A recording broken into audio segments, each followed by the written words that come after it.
born in 1852 to Peter Albright, a farmer, and Elizabeth Mary Hills, a teacher. My father died in a farming accident when I was 13, so we moved back to East Hampton, Connecticut, my mother's home, and was fortunate to have a lot of connections in that area. She was the daughter of an abolitionist and a book publisher, so I was able to be well educated there. I studied law with the firm of Warner and Robinson. I passed the bar at age 22. Now, my mother's family was familiar with this area. Her three brothers had one of the very first settlers in Cedarvale. So we followed along in 1877. My mom, myself, and my brother Henry. I used my law degree there, started a paper called the Chautauqua County Times in 1878. That was later changed into Sedan Times, which lasted quite a while. We moved on to Sedan, and my brother and I got involved in the farm loan business. We had some seed money that we had from a law partner, Samuel Warner, and it helped establish Albright Brothers Law and Loan Office. In 1881, met James Moore of Hartford, Connecticut. He's a capable man and a man of character, and we formed a partnership. We moved to Winfield. We thought this area was a really prime area to be able to work in the farm loan business, and founded P.H. Albright Company on 12/31 of 1981 in a building over the post office at the northwest corner of 9th and Main. We were very progressive. We had a lot of modern items there. We had a telephone. If you want to call me now, you can give me a call. Our number was 24. We oversaw farm mortgages. We sold those back to those Eastern investors that we had contacts with. And we also felt like we needed to be fair with people here. We were very aggressive with our rates. We began lowering the rates as we started making loans. We were almost always 1% below so many of the others there. And in 2 years, we had lowered the prevailing interest rate from 12% to 6% on farm loans in this area. One of the things I always felt very strongly about is it was not fair for loan officers to give a loan at a high value so they could make more commissions, make more money on their interest rates. I always had sufficient worth of mortgage guarantees on those rates, and I didn't take them. I took a very reasonable commission. Honesty, integrity, and fairness were the hallmarks of what we did, and they were the important things that we tried to get through in our company. We had a very strong reputation for fairness. When we first got started, we purchased some loans from George Moore, which was the father of my partner, and we were able to move very quickly. We could close a loan in 30 minutes.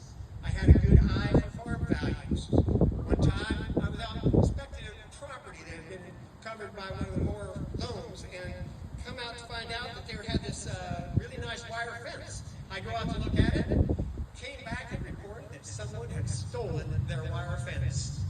They'd stolen the wire, they'd stolen the posts, and my gosh, they'd even stolen post holes.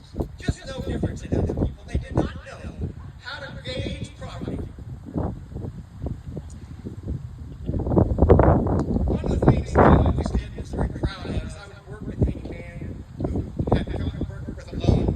I never crowded a man who was making an effort to pay. I don't think I ever foreclosed on anybody except those who would abandon their property and give up on the loans. Try to work with people as much as I can. Now, in 1984, I had partial failure. Henry, who's still my partner in a lot of ways, died of a kidney failure. I lost a business partner. Well, in 1985, I changed my location in Winfield. Bought a little place in 116 East 9th. I hear there's even a plaque there that recommends that right now. Some of you might have to check it out and come back and tell me about it a little bit, because I don't get out much these days. But it was really, really a nice building. We had that for a lot of years. And I was always interested in helping others and always being very progressive about what we could do. I hired female clerks, which was unheard of in the day. And I spoke a lot about women's suffrage movement. At a home of Caroline Austin Strong, widow of a man who was related to my mother, we had a suffrage movement, and I had to talk about it, and I said, when women have the responsibility of government, they will vote as intelligently, if not more so than men. There's a lot of good things about that visit there at that home, because she had 3 daughters, one of them was Emma. Well, we got along, and a year year and a half later, I married Emma Strong on March 21st of 1887. She was also a very educated woman and very progressive, interested in civic, cultural, and educational affairs. We had 3 kids, Caroline, Penrose, and James. That's about my business stuff and the business sense that we tried to have, and we kept that business growing for many, many years. But my real interests lie in developing this community and doing things in this area. I was elected to the city council first in 1886. I served several terms there. I was mayor twice. I served as the water and light commissioner, supporting many of the municipal utilities we had. I played a primary role in getting an adequate electric generating plant here, and I improved the water supply for what we used to have as surface water off the Walnut River, and we got into the aquifer of Ark Valley, the Ark River, and used that. Over 40 years in Winfield, I held positions in 22 different years in different positions in government. All of those at no salary or nominal salary. I helped bring in railroads. It's one of the reasons why I felt like this was a really strong area. There were 2 railroads here when I came, but I helped bring in 2 more, and we ended up with 5 railroads here at one point in time. Maybe for very good connections to our connections we had back east. It worked out very well. Also got involved in the movement to establish the Winfield Commercial Association. I think you've later changed that to the Chamber of Commerce. Became vital for the growth and development, although it was pretty much a social club when we first got into it, but we made it into quite a development for the growth of the community. Prairie Oil Company was one we brought in early for early oil exploration and started some of that we had going on here in the community.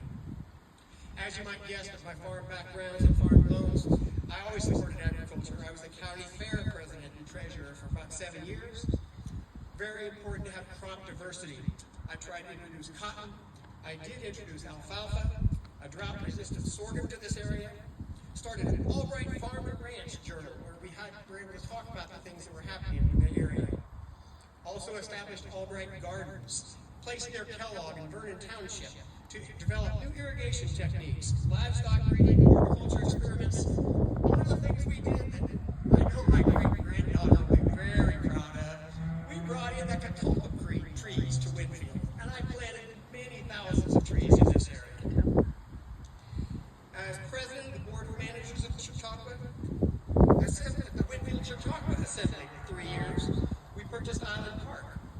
I personally carried that debt for a period of time because we knew how valuable that was going to be. I was a member of the school board for a lot of years. We built Irving and Lowell schools while I was president.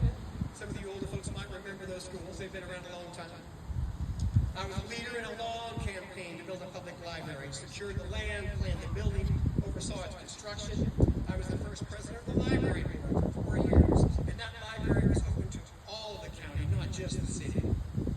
Southwestern College is another very important element we worked with. I was a long-time trustee of Southwestern College, the largest local contributor to building Richardson Hall.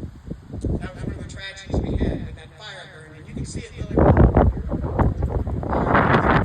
Again, people in the community of Southwestern College came back together and built that and made it stronger than ever.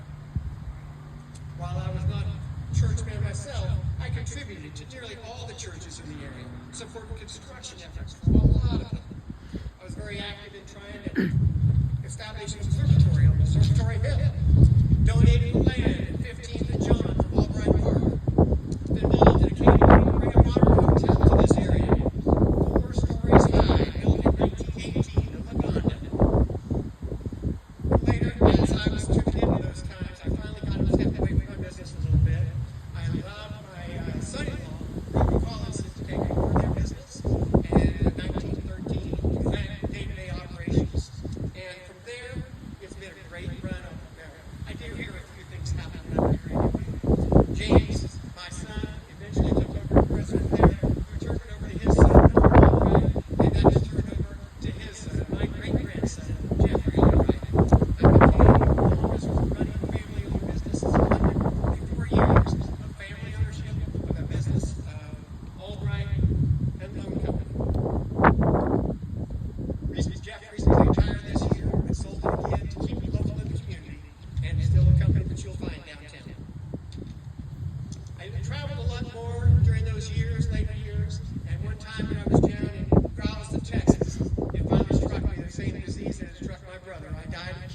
down there. But I came back here to be buried in Highland Cemetery, which is only fitting because I worked to establish Highland Cemetery with Colonel Manning, Charles Roberts in 1906. So